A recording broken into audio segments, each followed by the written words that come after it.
안녕하세요. 오늘도 사연 살롱을 찾아주셔서 감사합니다. 30대 후반의 늦은 나이에 결혼을 코앞에 둔 예비 신부입니다. 저는 30대 초반을 넘기면서 내 인생에 결혼은 없다 라고 생각했던 사람이었어요. 20대 남들 다 한다는 절절한 사랑도 해봤고 또 소위 말하는 결혼 정년기에 절절히 사랑한 사람과 결혼 문턱까지 갔었지만 만만치 않던 당시의 예비시댁과 마찰로 파혼의 아픔을 겪게 되었는데 그러면서 자연스럽게 사랑도 하기 싫고 결혼은 더더욱 거부하게 되어버린 이유였죠. 그런데 마흔을 코앞에 둔 지금 다시 이렇게 결혼이란 문턱에 서다니 이건 사실 모두 저희 아빠 때문이에요. 세상 하나밖에 없는 딸이라며 자기가 죽기 전에 다 늙은 딸의 웨딩드레스 입은 모습이 뭘 그렇게 보고 싶다고 결혼 노래를 하시는지. 평소 효녀는 아니지만 저 역시 아빠가 세상에서 가장 소중한 딸이기에 아빠의 그 소원을 들어주고 싶었고 또 결혼을 준비하면서 아빠와 떨어져 살 생각을 하니 마음이 허터허해 이 마음을 아빠에게 전하고 싶어 이렇게 사연을 쓰게 되었어요. 저희 아빠가 횟집을 운영하시는데 가끔 이곳의 사연을 들으시더라고요. 벌써부터 아빠의 놀라는 얼굴이 궁금해지네요.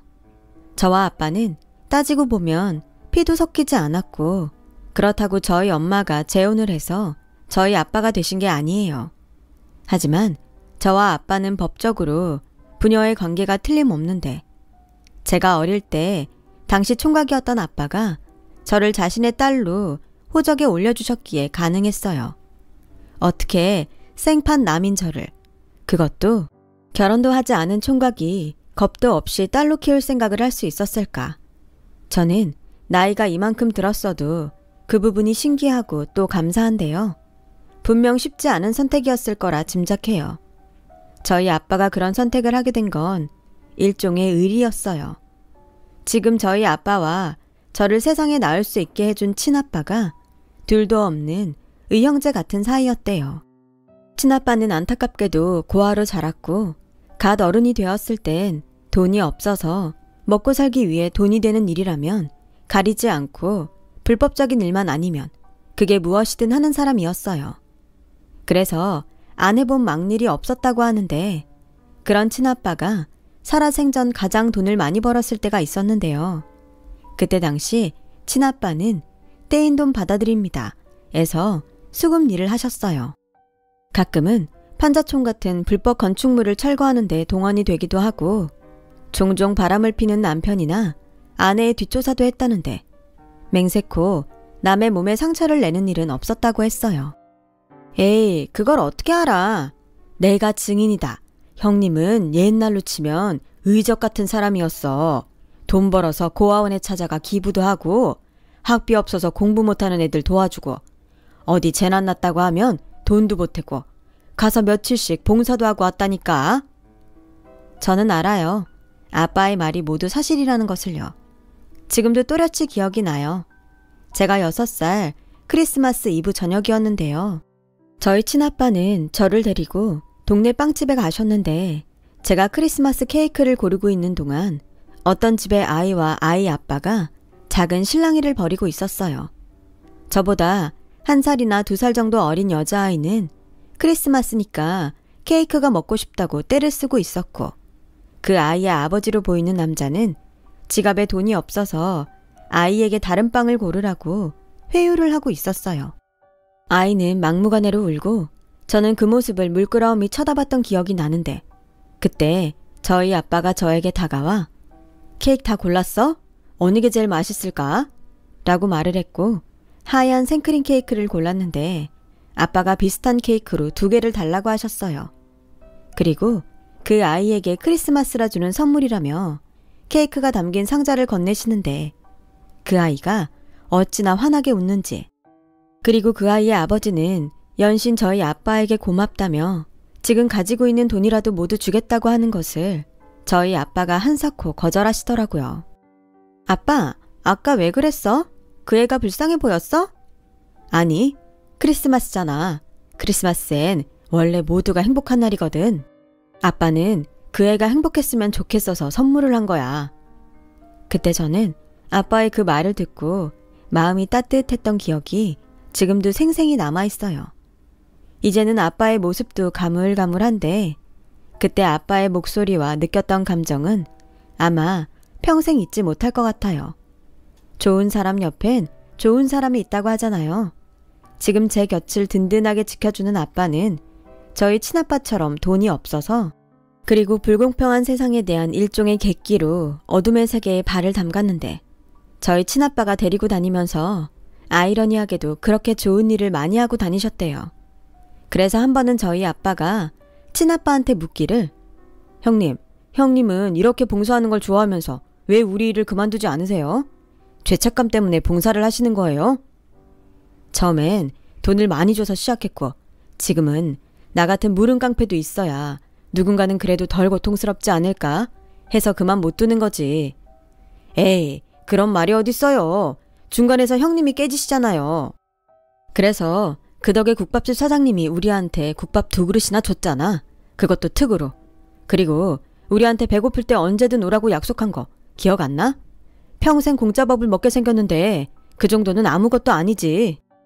그때는 지금의 저희 아빠는 친아빠의 그 말을 듣고 황당하고 어이가 없어서 눈만 깜빡깜빡 거리셨는데 나중에 생각하니 친아빠의 그런 생각이 너무나 존경스러워 당신의 평생의 롤모델로 저희 친아빠를 삼았다고 하셨어요. 그래서 그 후로 아빠는 친아빠를 따라 그렇게 봉사를 많이 다니셨다는데 현재도 그 봉사활동을 이어서 하시고 계시니 그 자부심이 정말 대단하세요. 그리고 제가 7살이었던 어떤 무더운 여름 비극적인 소식이 전해졌는데요. 친아빠가 찻길에서 어린 꼬마를 구하다 그대로 대형 트럭에 치여 세상을 떠났다는 소식이었어요. 엄마는 울고 기절하고를 반복했고 또 며칠은 먹지도 않고 아무 말도 하지 않으며 거의 죽은 사람처럼 지냈어요. 어느 날 무슨 일인지 엄마는 백화점에서 예쁜 옷을 사서 저를 입혀주더니 다음날 제가 잠에서 깨고 일어나 보니 엄마는 집을 나가고 없었고 저는 그 후로 엄마의 모습을 영영 보지 못했어요. 가끔 그날의 일을 악몽으로 꿀 때가 있어요. 지금도 그 꿈에서 깨어나 보면 얼마나 울었는지 베개가 축축해져 있는데 그 막막한 공포 속에 혼자 덩그러니 남겨진 저를 발견한 건 지금의 아빠였고 모든 사실 확인이 끝난 아빠는 그 순간 세상에서 가장 슬프고 불행한 아이에게 세상에서 가장 따뜻한 손을 내밀어주며 이렇게 말씀하셨어요. 가연아, 많이 무서웠지? 이젠 삼촌이 우리 가연이 지켜줄게. 가연아, 삼촌이랑 같이 살자. 삼촌은 우리 가연이가 같이 살아주면 너무 행복할 것 같아. 삼촌, 그럼 삼촌이 이제부터 가연이한테 아빠 같은 사람이 되어줄 거야? 그럼 가연이 아빠는 너무 대단한 사람이라 삼촌이 많이 부족하지만 가연이 하나는 무슨 일이 있어도 행복하게 해줄 수 있어. 그럼 엄마는? 엄마도 행복하게 해줄 수 있어? 아니, 엄마는 아빠가 아니면 행복할 수 없나 봐. 왜? 그럼 엄마는 영영 안 와? 영영 올 수 없는 곳으로 가버렸대. 아빠가 너무 보고 싶어서. 그때는 아빠의 그 말을 이해하지 못했어요.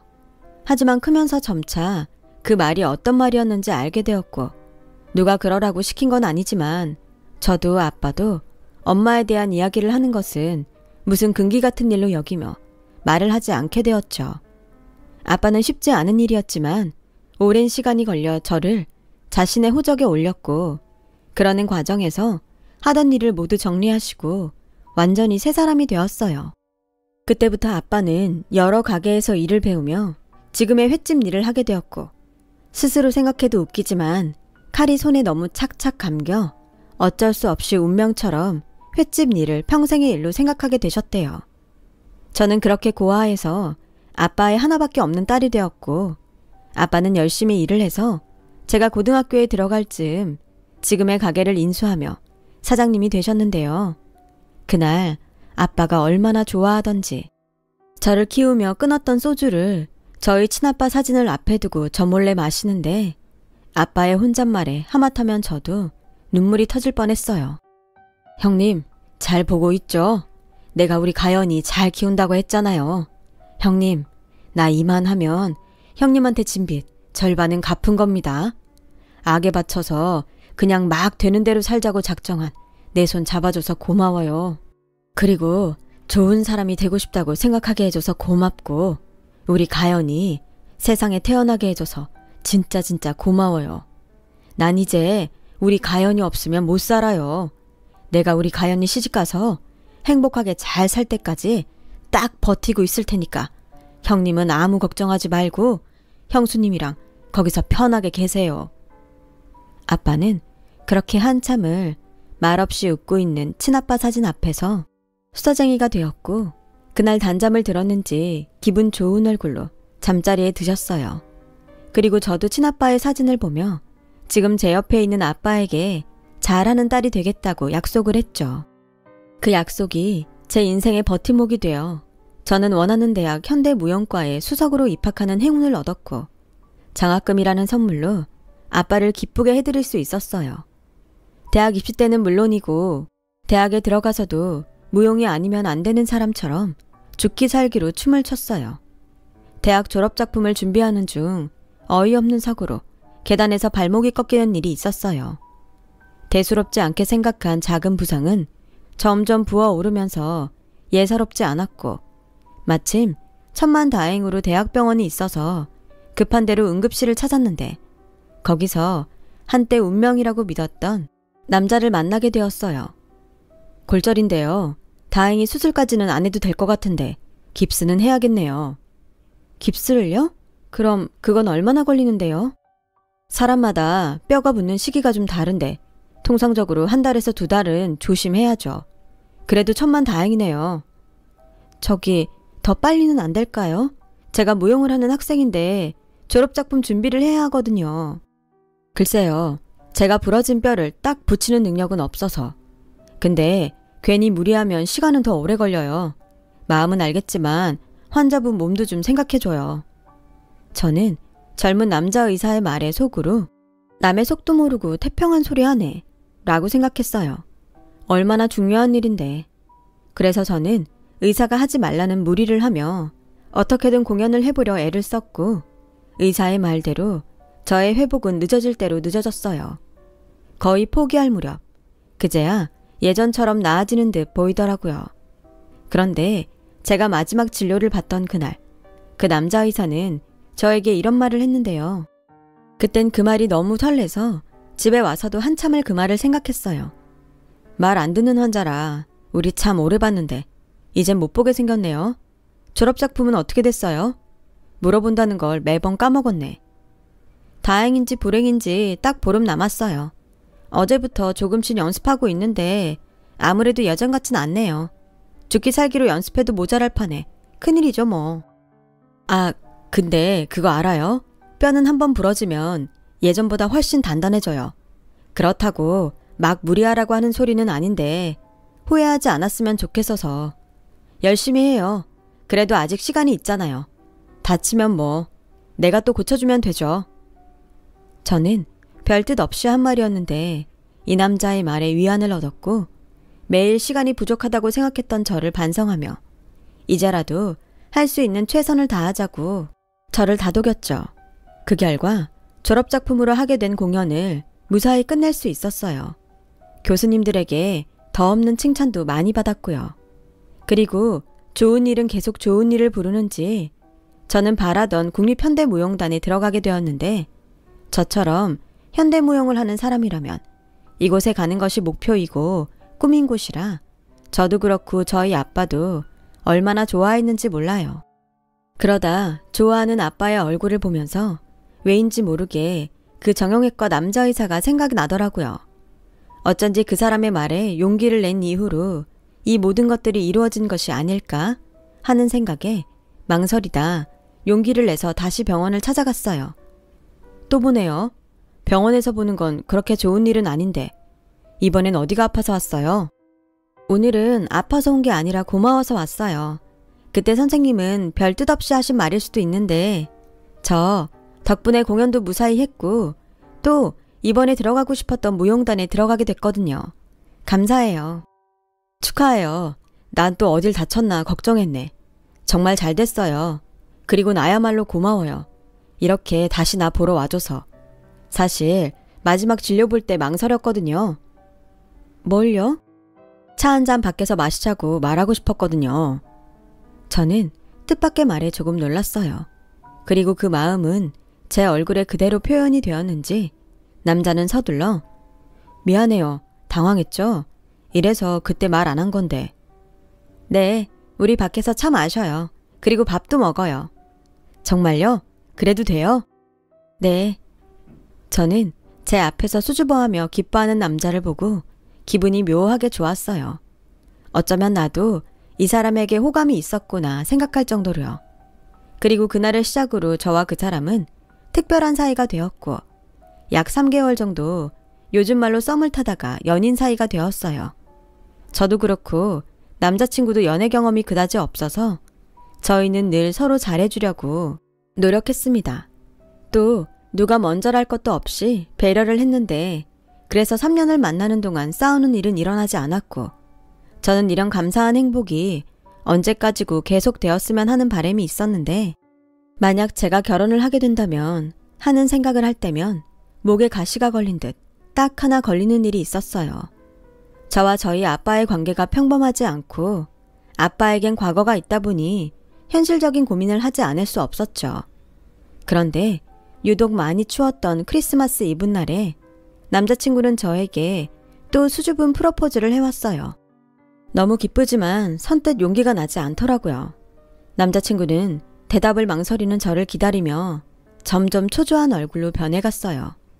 저는 언제고 말해야 할 일이니 이왕 이렇게 된 거 당당하게 남자친구에게 저와 아빠의 인연을 이야기하자 하고 결심을 했는데요. 저의 이야기를 모두 들은 남자친구의 얼굴이 조금씩 굳어지더라고요. 많이 놀랐어? 솔직히 좀 놀랐어. 근데 자기 아버지 정말 대단한 분이시다. 결혼도 하지 않고 그런 결정을. 쉽지 않았을 텐데. 그러니까. 그래서 나는 우리 아빠한테 평생 고마워하며 살 거야. 나한테는 너무 감사하신 분이니까. 하지만 결혼은 현실이잖아. 나는 자기가 너무 좋고 사랑하지만 자기네 집에서 어떻게 생각하실지 솔직히 좀 두려워. 우리 부모님도 좋으신 분들이야. 아마 아시면 좀 놀라긴 하시겠지만 지금 나처럼 대단하다고 하실걸? 정말 그럴까? 정말 괜찮을까? 그럴 거야. 무엇보다 내가 자기 아니면 안 되는데 어쩌시겠어. 결혼은 우리가 하는 거잖아. 내가 말씀 잘 드릴게. 아니야. 우리 아빠 얘기는 내가 할게. 저는 그렇게 말하고 한 달 뒤 남자친구의 집에 초대를 받고 방문을 하게 되었어요. 남자친구의 부모님은 두 분 다 교수님이셨는데 그래서 그런지 집 분위기도 다른 가정집과 다른 분위기였고 집 곳곳에 책과 그림이 많아서 안 그러고 싶었지만 어쩐지 조금씩 기가 죽어갔어요. 왔어요? 좀 더 일찍 초대하고 싶었는데 우리가 세미나랑 컨퍼런스 때문에 바빠서 이제야 초대하네요. 반가워요. 나 현수 엄마예요. 처음 뵙겠습니다. 최가현이라고 합니다. 어서 와요. 드디어 아들 여자친구 얼굴을 보네요. 현대무용한다며? 네, 지금 국립현대무용단에 있습니다. 거기 영재랑 수재들만 가는 데 아닌가? 우리 집에 그런 며느리가 들어오게 생겼다니 벌써부터 다른 교수한테 자랑하고 싶어서 입이 근질근질하네. 여보, 그만해요. 반가워서 그러지. 아, 공연은 언제 하나? 우리도 한번 보러 갈게요. 네, 아직은 일정이 많이 남아서 제가 티켓 미리 구해서 두 분 초대하겠습니다. 어머, 고마워요. 나는 공연이랑 전시회 정말 좋아하는데. 맞아. 우리 엄마 미술 전공이라 자기랑 어쩌면 코드가 잘 맞을 거야. 이러지 말고 밥부터 먹어요. 얘기도 좀 더 하고. 저는 화기애애한 분위기 속에서 적절한 타이밍을 보고 있었어요. 그리고 이윽고 그의 어머니 입에서 저희 집에 대한 질문이 이어졌고 저는 지금인가 싶은 생각에 마음을 다잡고 저희 아빠의 이야기를 해드렸어요. 그러자 딱딱하게 굳어버린 그의 어머니의 얼굴이 제 눈에 들어오더군요. 그의 아버지는 헛기침을 하며 저의 시선을 피하시는데 어느 정도 각오는 했지만 그래도 막상 닥치니 마음이 좋지 않았어요. 엄마, 아버지, 나머지 얘기는 저랑 하세요. 그리고 미리 말씀드리지만 저 이 사람 아니면 어느 누구랑도 결혼하지 않습니다. 그냥 이 사람 하나만 봐주세요. 아까까지 좋아하셨잖아요. 그야, 그때는 그런 집인 줄 몰랐잖아. 아무리 잘났어도 어떻게 깡패전적이 있는 사람이 키운 딸을 며느리로 들이니? 게다가 지금은 횟집을 한다고? 난 비린내면 딱 칠색인데. 여보, 왜요? 내가 틀린 말 한 건 없잖아요. 당신은 괜찮아요? 지금 나만 그래요? 저기 초면에 죄송하지만 말씀이 좀 지나치신 것 같아요. 놀라시고 반감이 드는 것까지 뭐라고 할 순 없지만 제가 그런 말을 듣기는 좀 불쾌하네요. 저희 아빠 정말 좋으신 분이세요. 저한테는 은인 같은 분이시고요.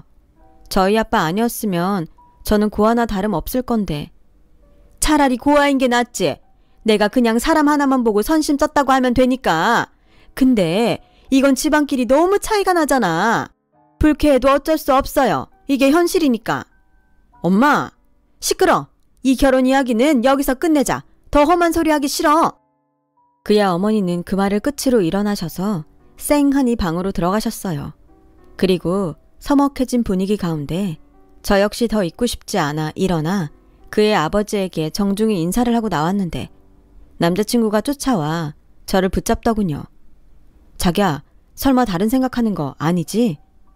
처음부터 힘들 수도 있다고 생각했어. 모두가 내가 바라는 대로 나랑 우리 아빠를 바라봐줄 수는 없으니까. 근데 솔직히 좀 기분은 나쁘다. 어머님 말씀이 너무 나한테 상처가 되네. 우리 여기서 그만두는 게 좋지 않을까? 저는 그렇게 남자친구에게 헤어지자고 했어요. 마음은 아팠지만 저로 인해 아빠가 상처받는 일은 만들고 싶지 않으니까요.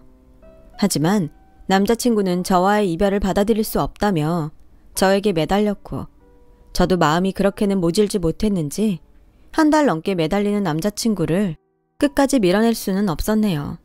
그래서 집안에서 반대하는 연애를 좀 더 이어갔고 남자친구의 집에서는 남자친구를 선을 봐서 장가를 보낼 생각이셨나 봐요. 저에겐 말하지 않았지만 남친에게 다방면으로 이런저런 압박을 해오는 듯 보였는데 우연히 원치 않았던 일이 벌어지고 말았어요.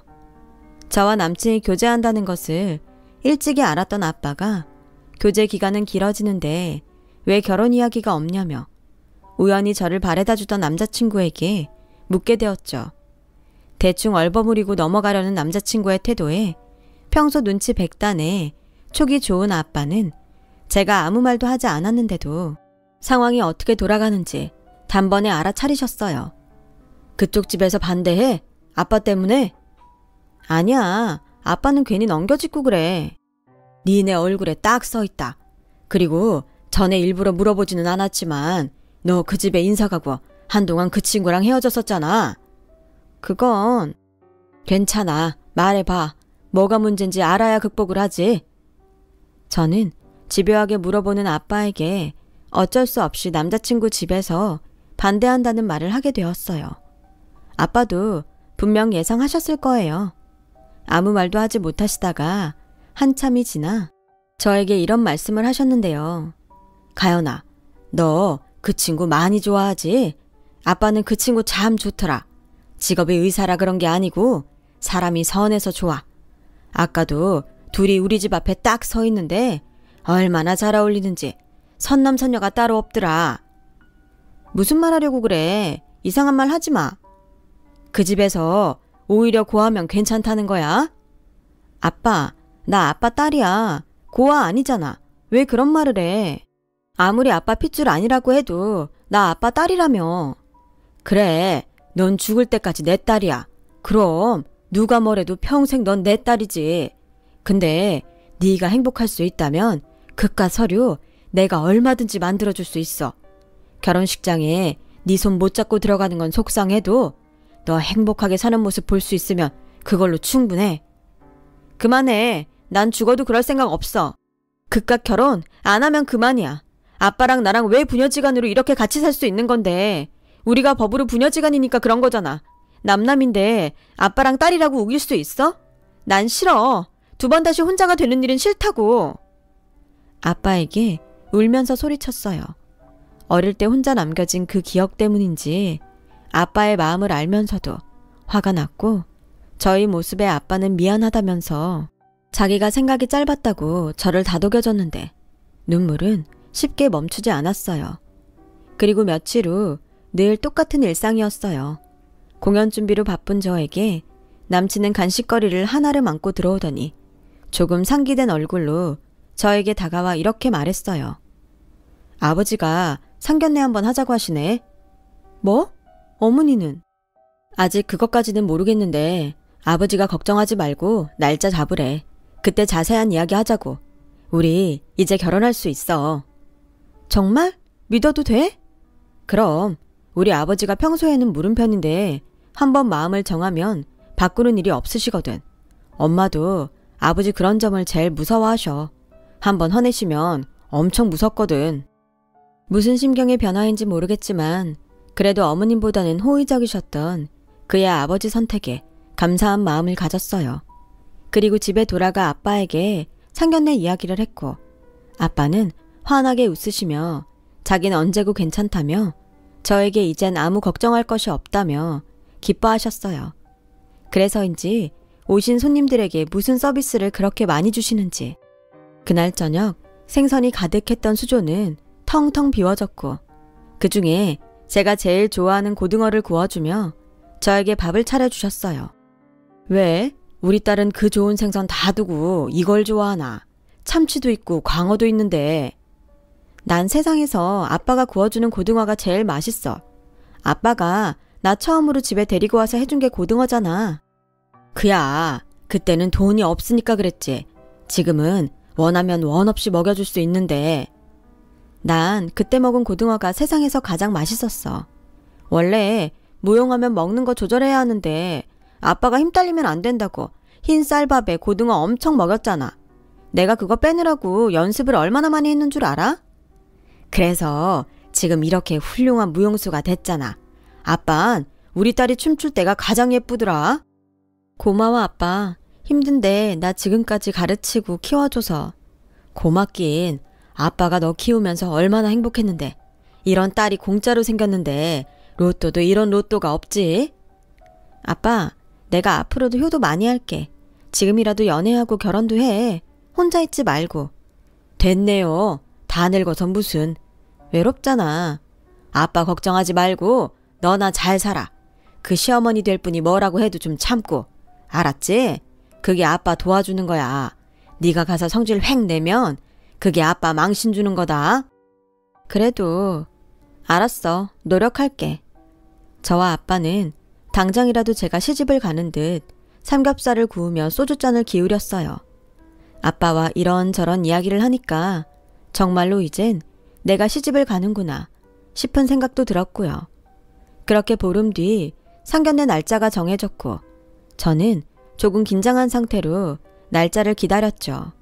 상견례를 일주일 앞두고 갑자기 남자친구가 사정이 생겼다면서 상견례를 당장 그날 저녁에 할 수 없겠냐고 물어왔어요. 하필이면 아빠가 주변 상인 사람들과 1박 2일로 남이섬에 놀러 간 날이라 어려울 것 같다고 이야기했는데 소식을 들은 아빠는 지금 자기가 노는 것이 중요하냐며 당장 집으로 오시겠다고 하시더라고요. 그렇게 예정보다 빨리 상견례를 하게 되었는데 아무래도 멀리 있다 급히 오시는 거라 아빠는 도착이 늦어지셨어요. 남자친구 부모님과 저는 우선 저희끼리 식사를 하며 이야기를 하기 시작했고요. 아무리 일정을 당긴 거라고 하지만 상견례 자리에 늦는 건 예의가 아니지. 당신이 내일 갑자기 지방에 미팅이 있다고 하는 바람에 이렇게 됐잖아. 기다려. 기다리고 있잖아요. 말도 못해요. 그러게 나는 싫다는 걸 굳이 하겠다고? 이미 얘기 끝났잖아. 당신 다른 말하기 없기야. 알았다고요. 근데 그 약속은 분명한 거예요? 뭐 확실한 증거가 있어야 믿지. 증거요? 무슨... 저는 남자친구 어머니 말에 이상한 생각이 들어 저도 모르게 말이 나왔어요. 그러자 거기 앉아있는 사람들이 조금 당황하는 얼굴이 되었고 슬슬 불안해지는 가운데 그의 어머니가 더는 못하겠다는 듯 이야기를 시작하셨어요. 난 못하겠네. 그리고 우리가 왜 얘한테 쉬쉬해요? 얘, 니네 아버지가 너 우리 아들이랑 결혼만 시켜주면 너 파양해서 자기랑 남남으로 하기로 약속했어.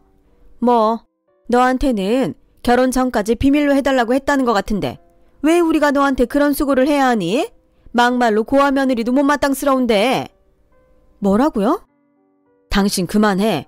애들이 좋다고 하는 결혼이고 당신이랑 내 욕심 때문에 기꺼이 그러겠다고 약속하신 분이야. 이제 와서 다른 말 할 필요 없어. 여보, 지금이라도 다시 생각해요. 우리 아들 의사의 부교수인데 얼마나 좋은 기회가 많아?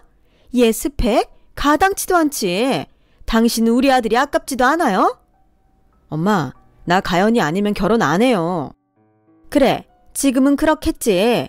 근데 세상엔 영원한 건 없어. 니네들이 지금 내가 반대하니까 절절하지? 그것도 시간 지나면 언제 그랬나 싶을 거다. 근데 조건은 안 그래. 시간이 지나도 조건은 조건이야. 그럼 현명하게 생각해야지. 사람들이 왜 이렇게 감성적이야? 저기요. 됐다. 저기 찾지 마. 내 마음이 이렇다는 건 너도 이미 알고 있었잖아. 여기까지 나도 큰맘 먹고 나온 거니까 너 이 결혼 하고 싶으면 아무 말 하지 마라. 남자친구의 어머니 말에 이 결혼 안 해도 된다는 말을 하려고 했어요. 그러자 남자친구가 제 손을 꼭 잡고 고개를 흔들었고 저는 잠시 머뭇거렸는데 그때 다행인지 불행인지 헐레벌떡 저희 아빠가 뛰어들어오셨어요. 죄송합니다. 다 왔는데 서울에서 차가 막혀서. 네, 괜찮습니다. 일방적으로 날짜를 당긴 건 저인데요. 저희야말로 죄송합니다. 아닙니다. 그래도 이런 중요한 자리를. 알긴 아시네.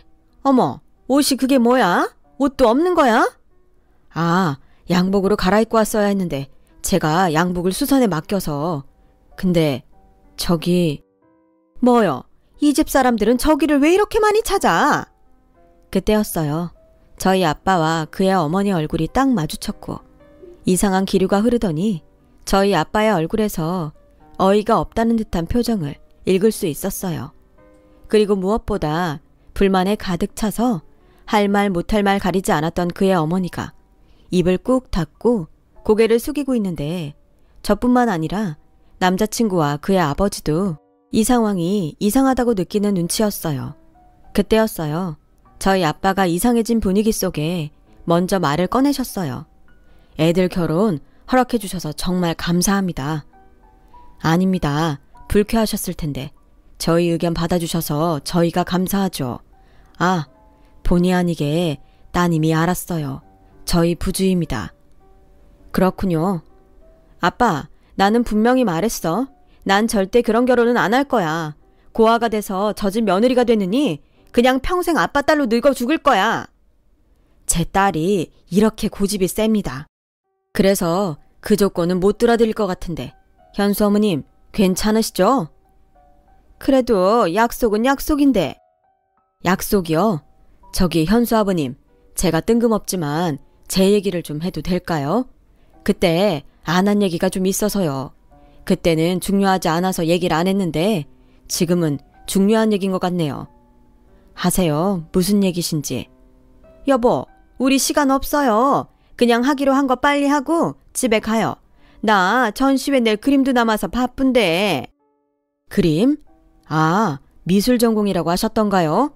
예전에 제가 알던 사람도 그림을 참 좋아했어요. 특히 화투장에 있는 그림을 참 좋아했죠. 얼마나 좋아하면 눈을 감고도 그릴 정도였다니까요. 근데 그림을 제법 그리긴 했어요.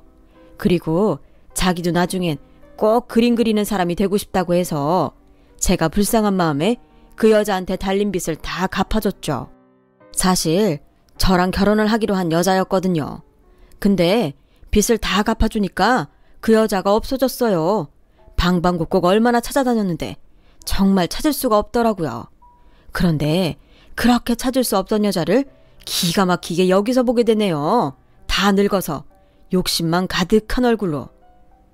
아빠는 남자친구 어머니의 얼굴을 똑바로 보며 말했어요. 그러자 그의 어머니 얼굴은 백지창처럼 하얗게 질렸죠. 반대로 시아버지는 얼굴이 시뻘개져서 자기 아내에게 이게 다 무슨 말이냐고 묻는데 남자친구의 어머니는 발뺌을 하면서도 저희 아빠에게 뭐라고 한마디도 하지 못했어요. 그리고 저희 아빠는 쐐기라도 박듯 이렇게 말씀하셨는데요. 아, 그때 내가 갚아준 돈이 4천만 원인가. 그렇지? 당장 내놔. 교수라며. 그럼 그 돈은 당연히 있겠네. 고미연 씨. 저희 아빠의 말에 남자친구의 아버지는 더 이상은 참을 수 없다는 듯 자리에서 일어나셨어요. 남자친구 어머니의 이름이 고미연이 맞았던 거죠. 여보, 아니에요. 오해예요. 당신 나랑 결혼할 때 미심쩍었던 게 한둘이 아니었어. 당신 정말로 원래 술집 여자였던 거냐고. 집이 망해서 어쩔 수 없이 돈 벌려고 아주 잠깐. 됐어. 당신은 나를 30년도 넘게 속였어. 그래놓고 오해라고? 난 더 이상 사기꾼하고 못 사니까 이혼해. 당장 내 집에서 나가. 여보. 한순간에 상견례장은 아수라장이 되었죠. 남자친구 아버지는 자리를 박차고 나갔고 그의 어머니는 저희 아빠를 죽일 듯 노려보는데 저희 아빠는 꿋꿋하게 제 손을 잡으시면서 이렇게 말씀하셨어요. 내 딸 속썩이는 옆엔 내가 누군지 궁금했는데 너였니? 사람이 참 한결같다. 재주도 좋아. 한 사람을, 아니 두 사람을 30년이나 속이고 살았으니 네 아들 넌 어떻게 보고 살래? 그러자 그의 어머니는 남자친구를 쳐다봤고 남자친구는 거의 넋이 나갔는데 사랑했던 사람이라 그런지 마음이 좋지 않았어요. 그리고 저는 어쩐지 맥이 탁 풀린 아빠를 물끄러미 쳐다봤죠. 아빠가 미안해할 일이 아니었는데 저는 제 손을 잡고 사실은 달달달 떨고 있던 아빠의 손을 꼭 잡으며 고개를 절레절레 흔들고 괜찮다고 우리 빨리 집에 가자고 말했어요. 넋이 나간 남자친구는 저를 잡지도 못하고 그의 어머니는 자기 분에 상에 올려져 있는 음식을 엎어버렸는지 저희가 룸을 나가자 요란한 소리가 들려왔는데요. 저는 남자친구에겐 미안하지만 이미 엎어진 혼사에 더는 마음을 두지 않기로 했어요. 그리고 그 여파로 마음이 복잡한 아빠에게 저는 온 신경을 다 썼습니다. 하루라도 빨리 다시 예전의 아빠로 돌아왔으면 하는 바람으로 일부러 농담을 하며 아빠 마음의 안정이 될 때까지 갖은 노력을 하며 지냈는데 어느 날 연습을 하다 발목이 삐끗한 동료가 남자친구가 있던 병원을 다녀왔다면서 저에게 자기 남친 병원 옮겼어? 병원에 이름이 없더라? 라고 말했고 저는 사정이 있어서 파혼을 하게 되었다고 사실을 이야기했어요. 그러자 동료들은 파혼을 한 저의 사연이 궁금한 듯 몇 번 저에게 무슨 일이 있었냐고 물어봤는데 저는 그때마다 말하고 싶지 않아서 대충 얼버무리게 되더군요. 그래서인지 저는 서서히 동료들과 거리가 생기기 시작했어요. 마음은 무겁고 동료들과는 멀어지니 제대로 춤도 출 수가 없게 되었고 어떻게든 억지로라도 안 되는 것을 되게 하려고 욕심을 부리다 예전에 부러졌던 발목을 다시 다치고 말았어요. 하필 그 순간 왜 남자친구가 했던 말이 떠올랐는지 부러졌던 뼈는 튼튼하다는 그 말이 저를 더욱 아프게 만들었고 아무리 튼튼해도 욕심을 부리고 무리를 하면 결국 견딜 수 없다는 걸 저는 제 발목을 통해 알게 되었어요. 그리고 그 일을 시작으로 저는 단원에서 중요한 공연에 설 수 없게 되었어요. 결국엔 단원에서 사실상 해고를 당해 집에서 쉬게 되었죠. 아빠는 괜찮다고 다음에 더 좋은 기회가 있을 거라고 저를 위로했지만 워낙 경쟁이 심한 무용세계에 저는 모든 전의를 잃어버렸어요. 앞으로 어떻게 살아야 할까 고민을 하다 저보다 먼저 단원을 나간 선배의 권유로 6개월 뒤 학원에서 아이들을 가르치게 되었어요. 처음엔 내가 아이들을 잘 가르칠 수 있을까? 두렵기도 했지만 아이들과 지내다 보니 어느새 두려움보다 즐거움이 커지더라고요. 아이들의 밝은 에너지 덕에 저도 천천히 다시 예전에 밝았던 저로 돌아갈 수 있었어요. 저는 30을 넘겼고 아빠는 다시금 제가 누군가 만나 좋은 인연을 맺었으면 하는 눈치였는데 선뜻 어떤 말을 하기엔 쉽지 않아 제 눈치만 보셨어요. 저는 그런 아빠에게 결혼은 이제 생각도 없고 그냥 아빠랑 평생 행복하게 살고 싶다고 말을 했는데 세상은 참 얄궂게 저에게 또 한 번의 인연을 보내주셨어요. 바로 예전에 저와 절절히 사랑했던 그 사람을요. 제가 그 사람을 다시 만난 건 학원 근처 작은 정형외과였고 제가 가르치던 클래스에서 턴을 하다 발을 접질린 학생이 있었어요. 혹여 심각한 부상일까 걱정스러워서 가장 가까운 병원을 찾아갔는데 그게 시작이 되었어요. 그 사람은 그것 원장이라는 사람과 친분이 있었는지 원장을 만나러 잠시 들른 것이었는데 우연히 저와 만나게 되어 놀란 눈치였어요. 서로 이젠 결혼이라도 하지 않았을까 조심하는 중 아직 둘 다 싱글이라는 것을 알게 되었죠. 남자친구는 상견례 사건이 있고 난 후로 악몽 같은 시간을 보냈다고 했어요. 그의 아버지는 자신의 아내를 믿지 못하게 되었죠. 떳떳하지 못한 그의 어머니는 이럴 거면 제대로 재산 분할하고 이혼을 하자고 했다는데 그 뒤 돈 때문에 지저분한 법정 싸움을 벌였다는군요.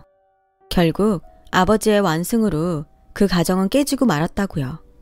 워낙 체면이라면 죽고 못 사는 그의 아버지셨기에 그는 아버지와 함께 몇 년 외국에 있다가 얼마 전 돌아왔답니다.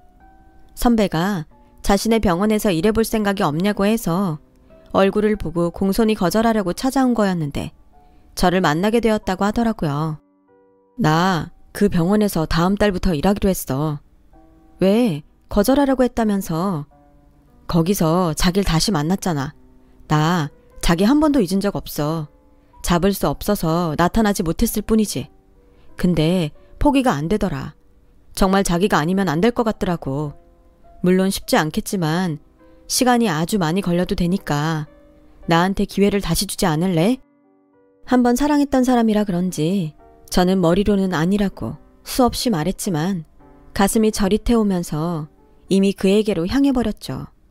조심스럽지만 제 마음이 향하는 대로 그 사람을 받아주게 되면서 지금은 파혼했던 이 남자와 다시 결혼을 준비하고 있네요. 한번 아픈 경험도 있으니 결혼은 하지 않고 연애만 하면 어떨까 생각했었는데 저희 아빠는 다시 남자친구를 만났다는 사실을 안 후로 결혼 타령을 하루도 빠지지 않고 하셨어요.